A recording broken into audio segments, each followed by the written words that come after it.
में 100-200 लोगों से ज़्यादा लोग उपस्थित नहीं होते थे, मगर आज हमारा इतना बड़ा हॉल है, यहाँ बैठने के लिए हमारे लोगों को जगह उपलब्ध नहीं हो रही है।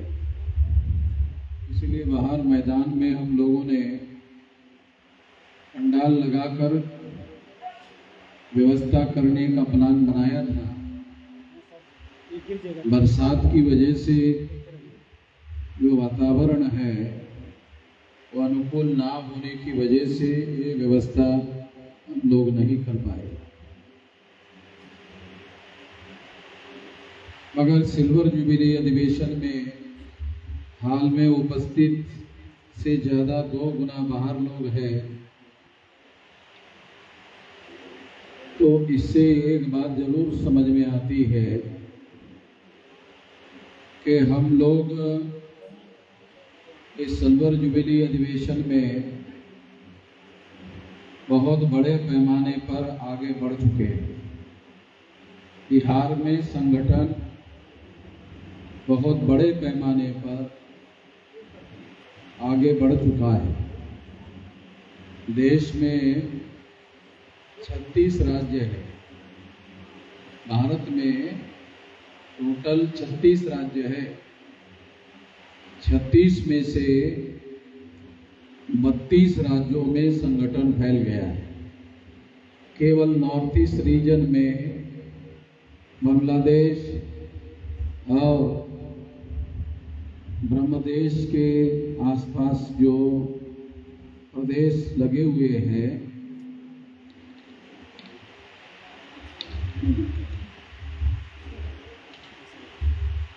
वो प्रदेश जो है केवल बाकी है, और लगभग 36 में से 32 राज्यों में हमारे संगठन का जाल फैल गया है। 769 जिले हैं भारत भर में। टोटल सारे देश भर में ये जिले लगातार बढ़ते जाते हैं। जैसे जैसे विकास की प्रक्रिया में राज्यों के साधन संसाधन बढ़ रहे हैं, तो राज्य अपने जिलों की संख्या बढ़ा रहे हैं, ताकि गांव में रहने वाले लोगों को जिलाधिकारी का कार्यालय ज़्यादा दूर नहीं होना चाहिए, तहसील का कार्यालय ज़्यादा दूर नहीं होना चाहिए। तो जैसे जैसे राज्यों के संसाधन बढ़ रहे हैं, वैसे वैसे ये जिलों की और तहसीलों की भी संख्या लगातार बढ़ रही है। तो अभी हमारे संगठन की 625 जिलों में शाखाएं कार्यरत हो गई हैं। जब मुझे राष्ट्रीय अध्यक्ष बनाया गया था, तो 13 स्टेट में 140 जिलों में मानसिक संगठन था। अभी 32 राज्यों में 625 जिलों में संगठन की शाखाएं कार्यरत है। और जो योजना के अनुसार जो हमने प्लान बनाया, ये मानसिक तो कर्मचारी लोगों का संगठन है, और कर्मचारी गांवों में आमतौर पर नहीं मिलते। कर्मचारी आमतौर पर शहरों में ही उपलब्ध होते हैं। इसलिए बामसेब का संगठन और उसको बढ़ाने के लिए शहरों में ज़्यादा जोर लगाया गया। एक रणनीति के तहत किया गया, एक योजनाबद्ध रणनीति बनाकर कांशीराम जी ने ये रणनीति बनाई थी कि जो SC ST OBC का समाज है वो साधनहीन समाज है। जो साधनहीन समाज है उनका आंदोलन साधनों के बगैर नहीं चलाया जा सकता, और साधनहीन लोग साधनहीनता के आधार पर अपना आंदोलन आगे नहीं बढ़ा सकते। इस बात को ध्यान में रखते हुए जो समाज में कर्मचारी वर्ग है जिनको नौकरी मिल गई है उनको हर महीने निश्चित आय सैलरी मिलती है, उन लोगों का अगर संगठन बनाया जाए तो संगठन बनाने, चलाने, संचालन करने के लिए जो साधन चाहिए वो साधन हम लोगों को उपलब्ध हो सकते हैं। किसी भी संगठन को और आंदोलन को चलाने के लिए बुद्धि, पैसा, हुनर, समय और श्रम 5 साधनों की जरूरत होती है। और ये साधन इकट्ठा जो बुद्धिजीवी कर्मचारी है उसके पास उपलब्ध हो सकता है। इस बात को ध्यान में रखते हुए मानसिक कर्मचारियों का संगठन बनाया गया।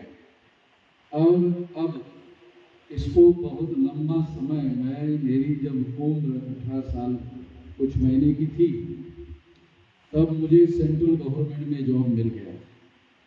और जब मैं ज्वाइन हो गया था तो ज्वाइन होने के बाद पहले दिन जब मैं ज्वाइन हो गया तो मुझे जिस विभाग में, जिस सेक्शन में 6 महीने का ट्रेनिंग करने के लिए रखा गया था, उसके सेक्शन सुपरवाइज़र ने मुझे एक सीनियर कर्मचारी के नियंत्रण में काम करने के लिए कि इनके निगरानी नियंत्रण में आप 6 महीना ट्रेनिंग करो। तो वो जो निगरानी नियंत्रण में काम करने के लिए रखा गया था वो व्यक्ति 10 बजे से 6 बजे तक मुझे गवर्नमेंट जो काम है वो काम सिखाता। 6 बजे तक, 10 बजे से 6 बजे तक वो मुझे गवर्नमेंट का काम सिखाता था। और 6 बजे के बाद वो बामसेप के मीटिंग में लेके जाता था। 2-2 ट्रेनिंग होता था। मेरा ट्रेनिंग एक गवर्नमेंट का ट्रेनिंग और एक ट्रेनिंग बामसेप का। मुझे मालूम नहीं था, मगर वो व्यक्ति उधर सीनियर कर्मचारी भी था और उधर बामसेप का कार्यकर्ता भी था। तो वो शाम को 6 बजे पहले ही दिन नौकरी लेगा, उसके पहले ही दिन मुझे बामसेप की मीटिंग में लेके गया। और बामसेप के लोगों के बीच में बैठकर मुझे जो सुनने को मिला तो मुझे ऐसा लगा कि हाँ, ये अच्छा काम है, इसको करना चाहिए। तो उसी दिन से मैं इस काम को करने लगा। तो 18 साल कुछ महीने की मेरी उम्र थी, तब से मैं कर रहा हूँ। अभी मेरी उम्र 66 साल है, 48 साल से ज़्यादा समय हो गया। इतने लंबे समय से ये काम मैं कर रहा हूँ। और इतना लंबा समय लगाकर ये देशव्यापी संगठन 13 स्टेट में जब मुझे राष्ट्रीय अध्यक्ष बनाया गया तो 140 जिलों में, 13 राज्यों के 140 जिलों में संगठन था। अभी 32 राज्यों के 625 जिलों में संगठन फैल गया। मैं केवल जिलों का नाम आपको बता रहा हूं, 1-1.5 लाख गांवों में भी फैल गया। तो अभी हमारी जो योजना है वो योजना के अनुसार अभी बामसेप का काम बढ़ाने के लिए मुझे समय लगाने की ज़रूरत नहीं है, क्योंकि ऐसा करने के लिए अभी हमारे पास लाखों लोग देश भर में तैयार हो गए। मुझे इसमें समय लगाने की ज़रूरत नहीं है। अभी हम लोगों ने जिस मकसद को, जिस व्यवस्था परिवर्तन को करने के लिए हमने ये काम शुरू किया था, उसको करने के लिए हमें सबसे ज़्यादा काम करने की ज़रूरत है। वो काम क्या है? अभी हमको बामसेप को बढ़ाने की ज़रूरत नहीं है। आप लोग यहाँ ज़्यादातर बामसेप के कर्मचारी लोग आए हैं, उन लोगों को मैं ये खास तौर पर बात समझा रहा हूँ कि अभी आप लोगों को बामसेप बनाने पर ज़्यादा जोर नहीं देना चाहिए। ये बहुत बढ़ गया है, बहुत बन गया है। अभी आपको भारत मुक्ति मोर्चा जो आंदोलन करने वाला संगठन है वो बढ़ाने की ज़रूरत है, वो बनाने की ज़रूरत है, वो बढ़ाने की ज़रूरत है। और 6.5 लाख गाँवों में से गाँवों में ज़्यादा से ज़्यादा समय लगाने की ज़रूरत है। यदि आपके पास जिला के यूनिट है और अगर आप साल के 12 महीने को 3-3 महीने का एजेंडा बनाते हो, कार्यक्रम बनाते हो, तो जिले में 3 महीने में आप सारे तहसीलों में आप संगठन बना सकते हैं। जिले का जो यूनिट है उसमें जो कार्यकर्ता है, संख्या है, उसके आधार पर तहसीलों में 3 महीने में आप संगठन बना सकते हैं। 3 महीने में नहीं बना 6 महीने में बना सकते हैं, 6 महीने में नहीं बना साल भर में बना सकते हैं। यानी ज़्यादा से ज़्यादा साल भर में सारे तहसीलों में आपका संगठन फैल जाए।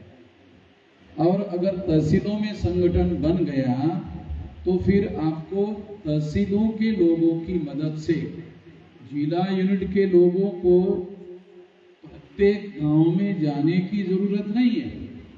तहसील के जो कार्यकर्ता है उसकी मदद से, क्योंकि एक तहसील में बिहार में 100, 125 या 150 या बहुत ज्यादा हुआ 200 गांव होंगे। कितना गांव हो सकता है? 100, 45,000 सारे बिहार में है। एक जिले में कितने जिले हैं? 38 जिले हैं और 45,000 गांव है, तो 1,15,000 गांव एक जिले में आता है। तो ज्यादा से ज्यादा एक तहसील में 100, 125 या 150 गांव आते हैं। अगर 100, 125 और 150 गांव मैक्सिमम मान लेते हैं। अगर तहसील में आपके 5 कार्यकर्ता हैं, उसका आप प्रशिक्षण ले लो। अगर आपने प्रशिक्षण लिया, ट्रेनिंग दिया, तो आपके ट्रेनिंग में 50-100 लोग हो सकते हैं और उसमें काम करने वाले लोग 10-5 लोग आपके काम करने वाले मिल जाएंगे। क्योंकि जो भी हमारा ट्रेनिंग कैंप है, ट्रेनिंग जो लिया जाता है, उसमें अगर 100-200 लोग हाजिर रहते हैं तो कोई भी आदमी वेस्ट नहीं जा सकता। या तो कार्यकर्ता बनेगा, या तो वेल विशर बनेगा, या तो डोनर बनेगा, या तो सपोर्टर बनेगा। कोई न कोई कुछ न कुछ जरूर बनेगा। दिन भर अगर कोई सुन रहा है तो वो वेस्ट नहीं जाएगा, और दिन भर सुनने के बाद अगर जो वेस्ट जाएगा तो वो ओरिजिनली वेस्ट है। तो उसके तरफ ज़्यादा हम लोगों को ध्यान देने की जरूरत नहीं है। उसको वेस्ट मटेरियल में जमा कर देना चाहिए, क्योंकि कुछ वेस्ट मटेरियल तो होता ही है। तो इस तरह से तहसील में 8-10 लोग भी अगर तैयार होते हैं, ज़्यादा नहीं, 8-10 लोग भी तैयार होते हैं, अगर उनके द्वारा तहसील में ब्लॉक बनाए जाए, ब्लॉक के नीचे ग्राम पंचायत बनाया जाए। बिहार में शायद नया पंचायत है, नहीं, ग्राम पंचायत है। तो इस तरह से ब्लॉक पंचायत के बाद ग्राम पंचायत, और ग्राम पंचायत के बाद गांव। तो तहसील के लोग साल भर में 3-3 महीने के 4 बार टुकड़ों में समय बांटकर कार्यकर्ताओं का टारगेट बनाकर अगर ये काम किया जाए, साल भर में तहसील के अधीन आने वाले 100-150 गांव कवर हो जाए। ज्यादा समय नहीं लगता। और इस तरह से ये भौगोलिक नेटवर्किंग पूरा हो जाएगा। अगर ये भौगोलिक नेटवर्किंग पूरा हो जाता है तो फिर हमारा समाज जो है वो केवल भौगोलिक नेटवर्किंग में, भौगोलिक एरिया में बिखरा हुआ नहीं है, बल्कि जातियों में भी बिखरा हुआ है। तो ये जो 6-6,500 जातियां है, तो 6,000 जातियां मानकर चलिए। अगर 6,000 जातियां है तो तहसीलों में जो जातियों की संख्या होती है, ये तो सारे देश का आंकड़ा बता रहा है।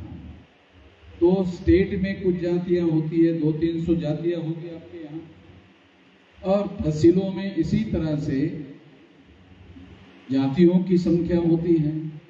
तो भौगोलिक नेटवर्किंग के बाद तहसीलों में और गांवों में केवल एक जाति विशेष के लोगों को जोड़ने से हम लोग कामयाब नहीं हो सकते। एक ध्यान रखना जरूरी है कि हम जाति के आधार पर बांटे गए लोग हैं, हम बटे हुए लोग नहीं हैं। हम लोग बटे हुए लोग नहीं हैं, हम जाति के आधार पर बांटे हुए लोग हैं।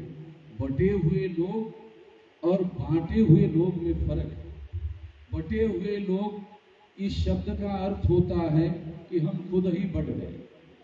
बांटे हुए लोगों का अर्थ होता है कि ब्राह्मणों ने हमें बांटा।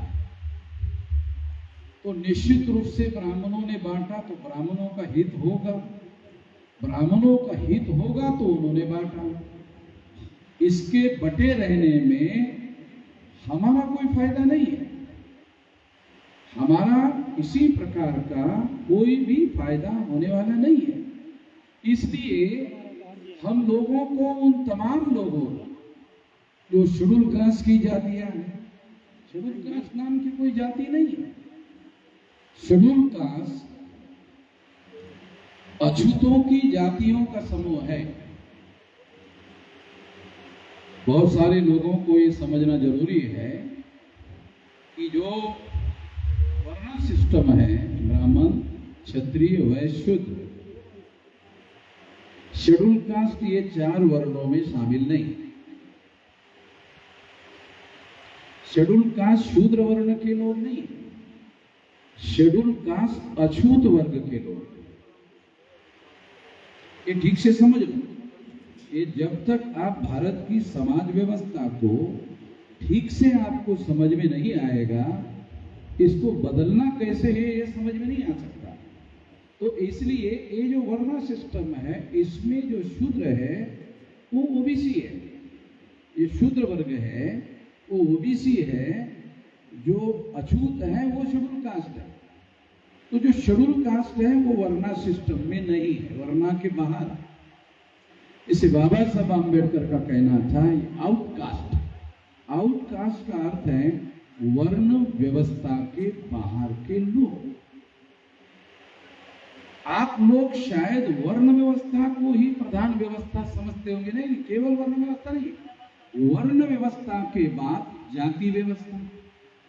वर्ण व्यवस्था में तो केवल 4 वर्ण है, मगर जाति व्यवस्था में 6000 से ज्यादा जातियां हैं। शेड्यूल कास्ट में कुछ जातियां हैं, शेड्यूल ट्राइब में कुछ जातियां हैं, ओबीसी में कुछ जातियां हैं, और तीनों मिलाकर 6000 के लगभग जातियां हैं। तो इस तरह से ब्राह्मणों ने हम लोगों को 6000 जाति के टुकड़ों में बांटा है। और बाबा साहब आम्बेडकर को जब अवसर मिला तो बाबा साहब आम्बेडकर ने 6000 टुकड़ों को 3 हिस्सों में संगठित किया, schedule caste, schedule tribe, other back. जो 6000 टुकड़ों में ब्राह्मणों ने बांटा था, उनको बाबा साहब आम्बेडकर ने 3 टुकड़ों में संगठित किया, यानी एक ही झटके में 6000 टुकड़ों को 3 टुकड़ों में संगठित करने में कामयाबी हासिल की। किसी भी अछूत जाति के लोगों को पूछो कौन होगा, शेड्यूल कास्ट, वो अपनी जाति नहीं बोलता, शेड्यूल कास्ट।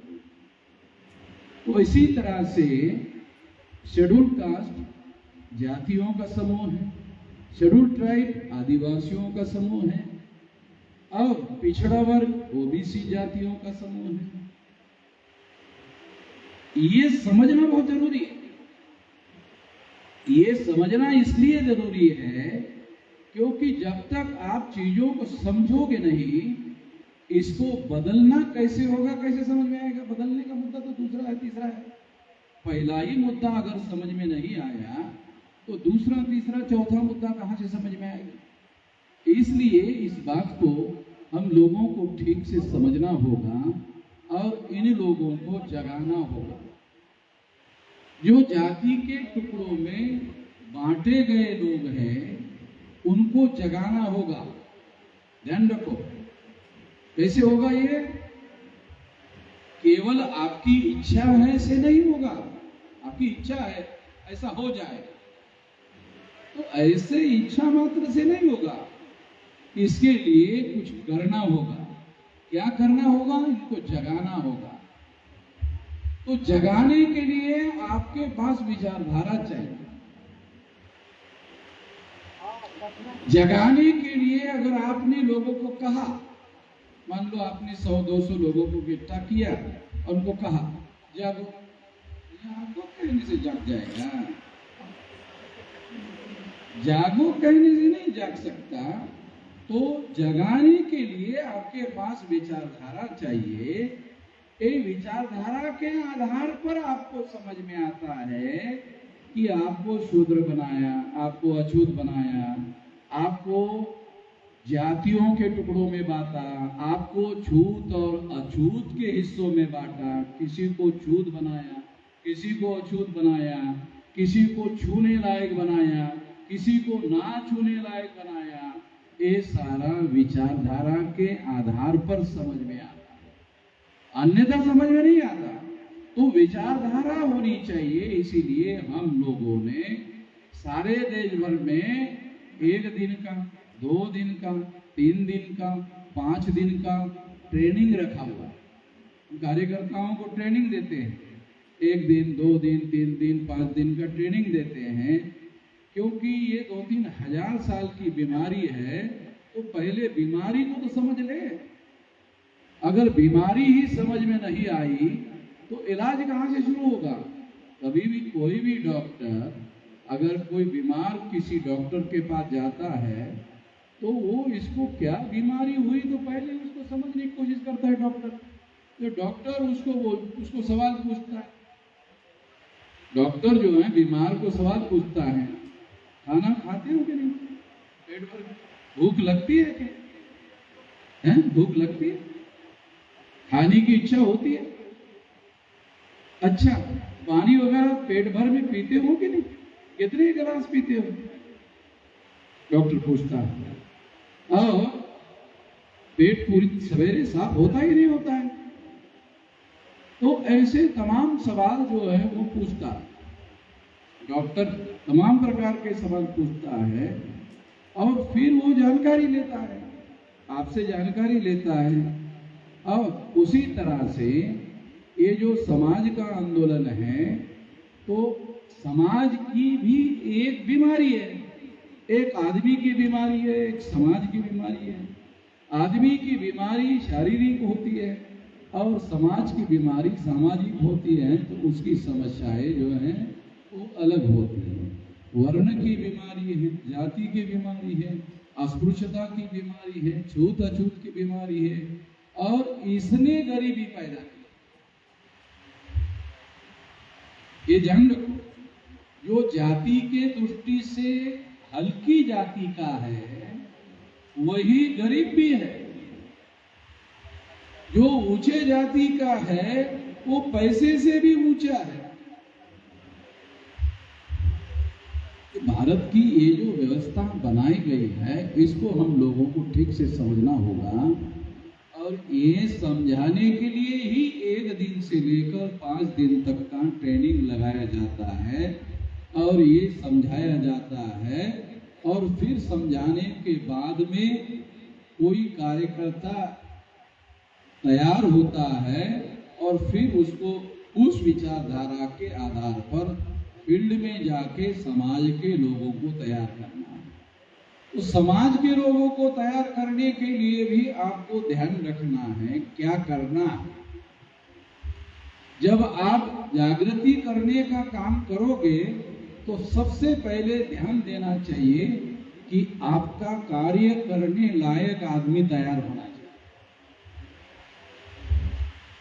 आपका संगठन का कार्य करने लायक आदमी तैयार होना चाहिए। अगर आपने गांव में काम करने लायक एक आदमी तैयार किया तो आपके एब्सेंट में वो काम करता रहेगा, आपके गैर हाजिरी में वो काम करता रहेगा।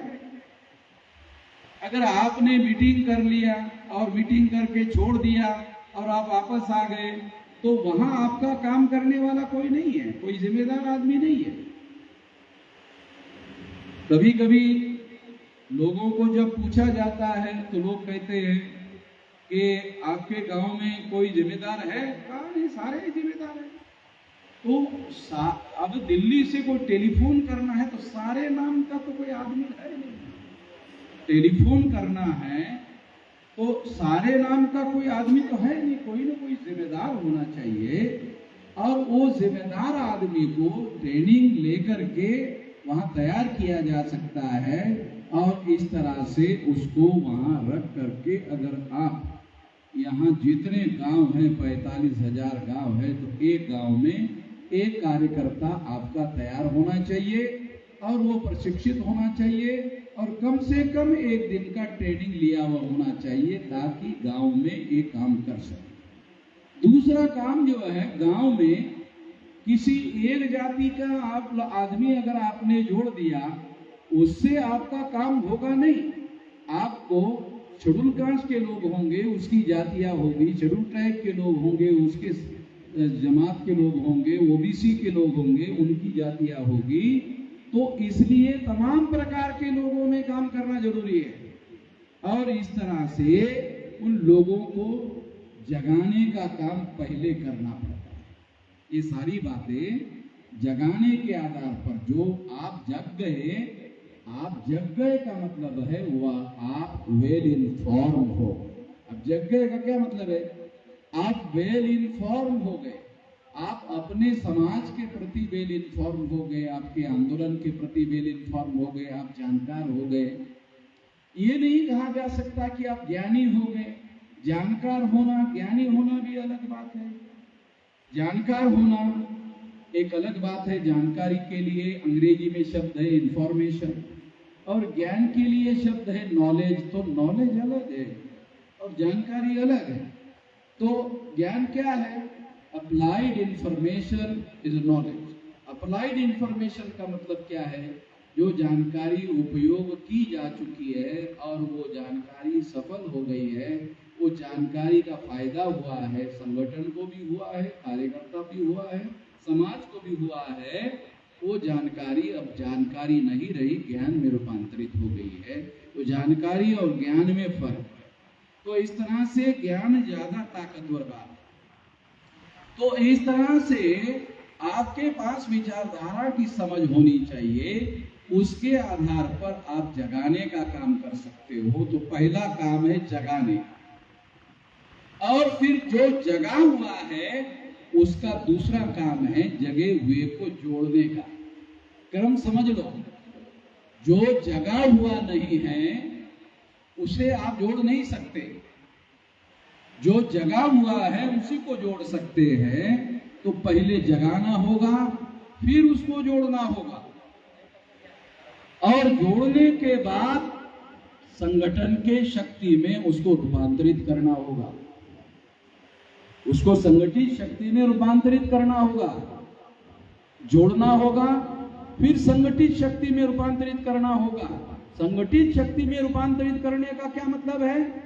संगठन के उद्देश्य, विचारधारा और कार्यक्रम को लेकर वो अपनी बुद्धि, पैसा, हुनर, समय, श्रम लगाने का काम करे। तो माना जाएगा हाँ, ये संगठित शक्ति में लगा हुआ है, ये बना हुआ है। तो बुद्धि, पैसा, हुनर, समय, श्रम, 5 साधन उसको उसमें लगाना पड़ेगा। तो जगाना होगा, जोड़ना होगा, और संगठित शक्ति के लिए ये 5 साधन लगाना होगा। ये 5 साधन लगाने के बाद संगठित शक्ति का निर्माण होगा। फिर इस संगठित शक्ति का परिवर्तन के लिए उपयोग करना होगा। ऐसे ही परिवर्तन नहीं होगा, आपकी इच्छा मात्र से नहीं होगा। एक इस तरह से करना होगा। जब 25 साल पहले हम बिहार में आए, 100-200 इकट्ठा किया। अब जितने यहाँ बैठे उससे ज़्यादा 2 गुना बाहर बैठे हुए लोग हैं। तो 25 साल की मेहनत से इतने ज़्यादा लोग अब तैयार हो। ज़्यादा लोग बिहार में है। जितने यहाँ आए हैं उतने ही हमारे नहीं हैं। जितने और हैं वो नहीं आ पाए हैं, वो भी हमारे हैं। तो इस तरह से अब बिहार में एक संगठित शक्ति निर्माण हो गई है, और संगठित शक्ति का जब आंदोलन के लिए उपयोग किया जाएगा तो तब बदलाव होगा। अब मैं आप लोगों को अब हमारा प्रयास क्या है? अब हमारा प्रयास दो कामों पर केंद्रित है। ये बात कहकर मैं अपनी बात समाप्त करना चाहता हूं। दो कामों पर केंद्रित है। एक, 6 लाख गांवों में संगठन का निर्माण करना। तो ये बिहार में निर्माण करना आपकी जिम्मेदारी है, सारे देश भर में निर्माण करना मेरी जिम्मेदारी है। बिहार में ये निर्माण करना आपकी जिम्मेदारी है और बिहार के अलग अलग जिलों से जो लोग आए हैं अपने अपने जिले में निर्माण करना उनकी जिम्मेदारी है। तो उनका काम है गांवों तक, 6 लाख गांवों तक सारे देश भर में आंदोलन को लेकर जाना मेरी जिम्मेदारी है। बिहार में 45,000 गांव है, तो 45,000 गांव में लेकर जाना बिहार के लोगों की जिम्मेदारी है और जिले के लोगों को अपने जिले में लेकर जाने की जिम्मेदारी है। अगर आप ऐसा कार्यक्रम बनाते हो और ऐसा करते हो तो साल भर में सारे गांव तैयार हो जाएंगे। सारे गांवों में आप अपना यूनिट खड़ा कर सकते हैं एक साल में। अगर आप संकल्प कर लेते हो, कोई भी काम करने के लिए संकल्प होना बहुत जरूरी है, डिटर्मिनेशन होना बहुत जरूरी है। और अगर संकल्प नहीं किया जाता है तो आदमी बीच में ही छोड़ देता है। तो इसलिए संकल्पवान होना बहुत ज्यादा जरूरी है। आधे अधूरे मन से कोई काम नहीं करना चाहिए। या तो करना है तो संकल्प लेकर करना चाहिए या तो नहीं करना चाहिए। एक तो ये काम है। दूसरा काम है तो गांव में लेकर पहुंचाने का। और गांव में जब 6 लाख गांव में संगठन फैल जाएगा तो फिर उस संगठित शक्ति का उपयोग परिवर्तन के लिए करना। तो संगठित शक्ति का निर्माण करना अभी बामसेब का काम करने का काम नहीं है। अभी बामसेब को करना है पढ़े लिखे लोगों को गांवों में जाकर भारत मुक्ति मोर्चा का संगठन खड़ा करना है।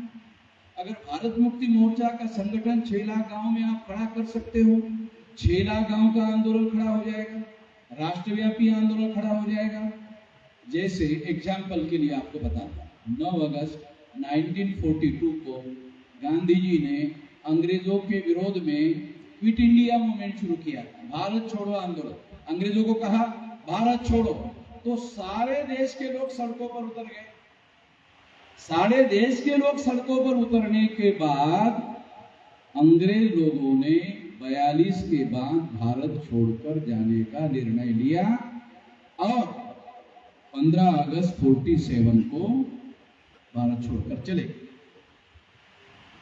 तो इस तरह से ये जन आंदोलन का परिणाम हुआ था। अगर हम 6 लाख गांव का संगठन खड़ा कर देते हैं और इस आंदोलन को, इस संगठन को जन आंदोलन के दिशा में लेके जाते हैं तो हम लोग भी आजादी हासिल कर सकते हैं। ब्राह्मणों ने अंग्रेजों से आजादी हासिल की, ध्यान रखो ये हमारी आजादी नहीं है। ब्राह्मणों ने अंग्रेजों से आजादी हासिल की, तो राज ब्राह्मणों का है। अभी जो राज है वो ब्राह्मणों का है। अभी बीजेपी का राज है। बीजेपी के पहले किसका था? कांग्रेस का था। कांग्रेस की स्थापना किसने की? चटर्जी, मुखर्जी, बनर्जी, गोखले, तिलक, आगरकर, ये ब्राह्मणों ने कांग्रेस की स्थापना की 1885 में। सारा रिकॉर्डेड बात बता रहा हूं। एक कांग्रेस की स्थापना ब्राह्मणों ने की। ब्राह्मणों ने अंग्रेजों की गुलामी से आजादी हासिल की। परिणाम क्या हुआ? ब्राह्मणों का प्रधानमंत्री बना पंडित जवाहरलाल नेहरू। आपको एविडेंस के लिए बता रहा हूं ताकि आपको पता चले। ब्राह्मणों ने अपना प्रधानमंत्री पंडित जवाहरलाल नेहरू को बनाया। तो कांग्रेस ब्राह्मणों का संगठन है। फिर आरएसएस ने दूसरा ब्राह्मणों का संगठन खड़ा किया, भाजपा। और भाजपा ने अपनी सरकार बनाई। उसका प्रधानमंत्री नरेंद्र मोदी को एक पिछड़े वर्ग के आदमी को बनाया। वो पिछड़े वर्ग का आदमी अपने ओबीसी के लोगों की गिनती करने का भी फैसला नहीं कर पाया 10 साल में। जो प्रधानमंत्री आरएसएस के ब्राह्मणों ने बनाया, वो प्रधानमंत्री पिछड़े वर्ग का है, वो पिछड़े वर्ग की गिनती नहीं कर पाए। सारे देश के लोगों की छोड़ो, पिछड़े वर्ग के लोगों की गिनती नहीं कर पाया। इसका मतलब क्या है? इसका मतलब है Narendra Modi is not a real prime minister of India, is a nominated prime minister and nominated by RSS ब्राह्मण। आरएसएस के ब्राह्मणों के द्वारा नरेंद्र मोदी नॉमिनेटेड प्रधानमंत्री है। नॉमिनेटेड अंग्रेजी शब्द है, इसका हिंदी में ट्रांसलेशन होता है नामधारी। नॉमिनेटेड नामधारी, नामधारी तो नाम के लिए रखा हुआ है। ये देखो भाई, पिछड़े वर्ग का प्रधानमंत्री हमने बनाया तो पिछड़े वर्ग के लोगों ने पिछड़े वर्ग के लोगों को प्रधानमंत्री बनाया तो पिछड़े वर्ग के लोगों ने समर्थन दे दिया।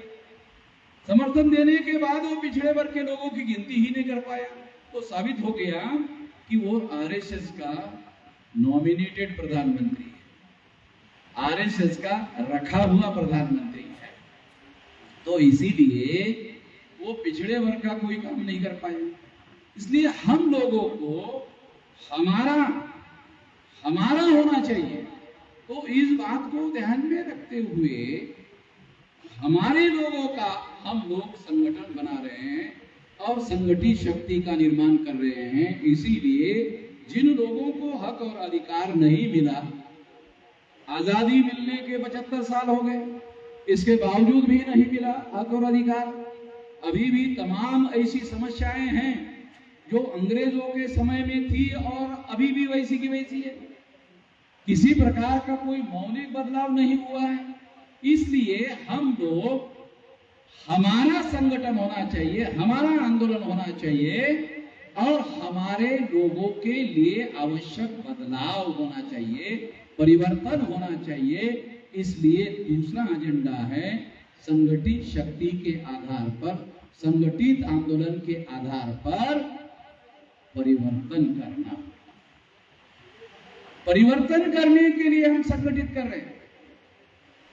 तो आपको ये बात क्यों समझाई जा रही है? ये बात आप अपने गांव में रहने वाले लोगों को समझाओ कि ये हम लोगों की समस्या है और उसको हम बदलना चाहते हैं।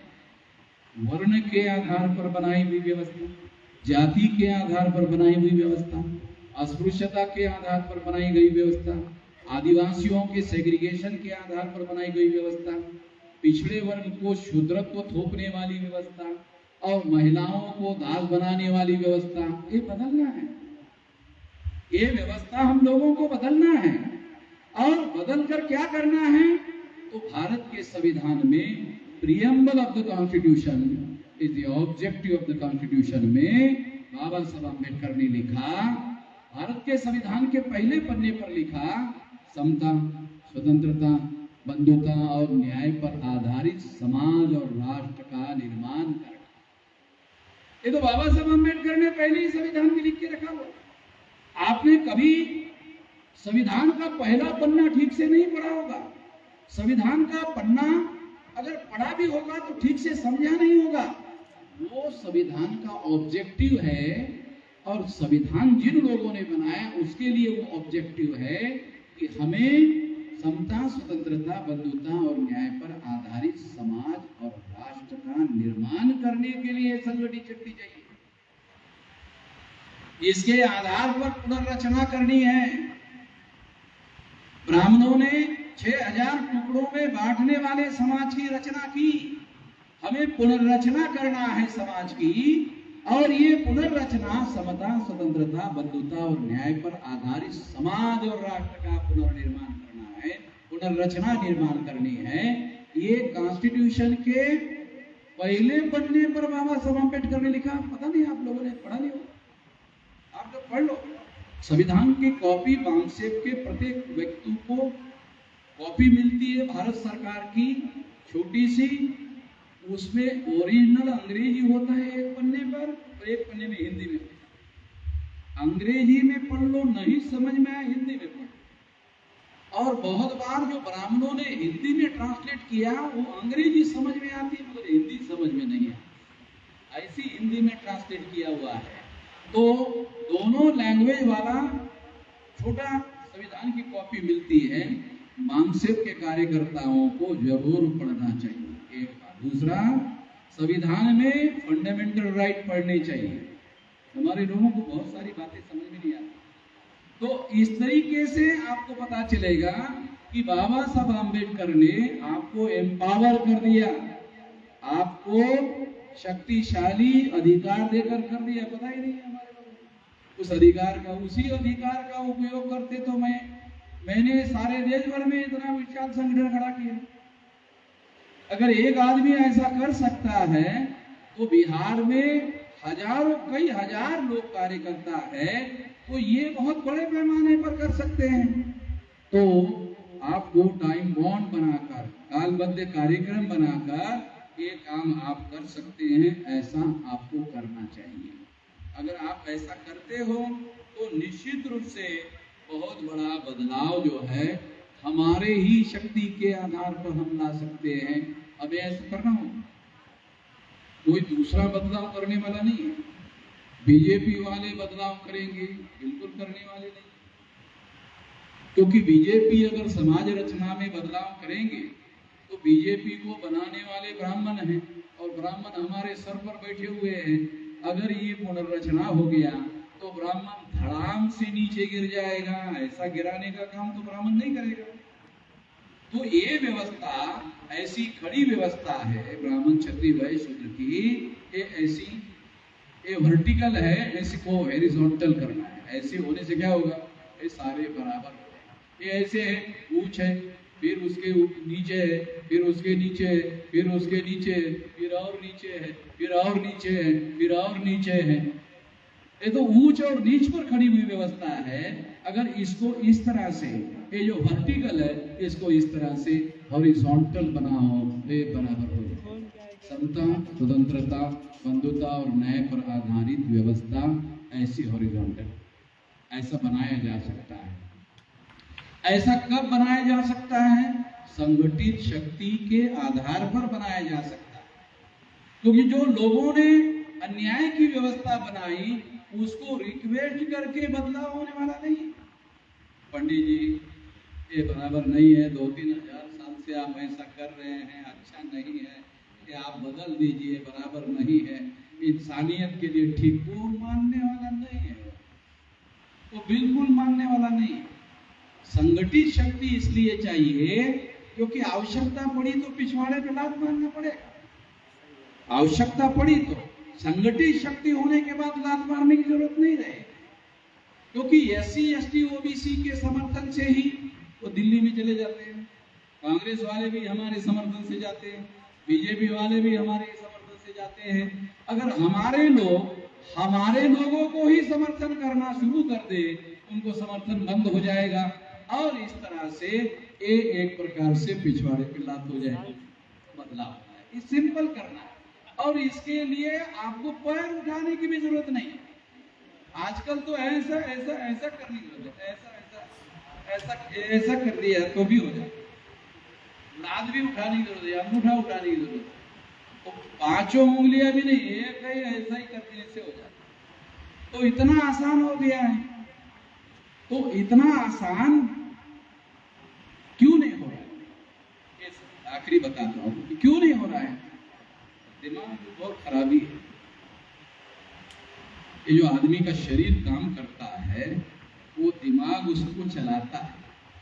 ये शरीर का नेतृत्व ये दिमाग करता है। जैसा दिमाग सोचता है वैसा शरीर काम करता है। दिमाग में विचार आता है फलाने की हत्या करना है, तब हाथ हत्या करने के लिए हथियार उठाता है। पहले हत्या का विचार दिमाग में आता है, फिर हाथ में हथियार आता है। दिमाग हाथ में हथियार पकड़वाता है। तो दिमाग की खराबी है। हम लोग दिन भर ऐसी चर्चा करते रहते हैं, काहे के लिए? दिमाग बहुत खराब है। दिमाग जो हमारे लोगों का है, लोग हमारे हैं, दिमाग हमारा नहीं। लोग हमारे हैं मगर हमारे लोगों का दिमाग बीजेपी का है, कांग्रेस का है, किसी ब्राह्मण का है, किसी और ब्राह्मण का है, तो उनका काम करते रहते हैं। तो अपना काम करने से परिवर्तन होगा और इसके लिए अपना संगठन और अपनी संगठित शक्ति का निर्माण पर हमें जोर देना होगा। इससे बदलाव, ये काम आप करेंगे, मैं आशा करता हूं कि ये काम आप करेंगे। अगर ये काम आप करते हो तो जो तमाम प्रकार का बदलाव हम करना चाहते हैं वो संगठित शक्ति के बल पर हो। ये काम आप करेंगे, इस आशा और विश्वास के साथ। आपने मेरी बात ध्यान से सुनी, इसके लिए आभार, धन्यवाद।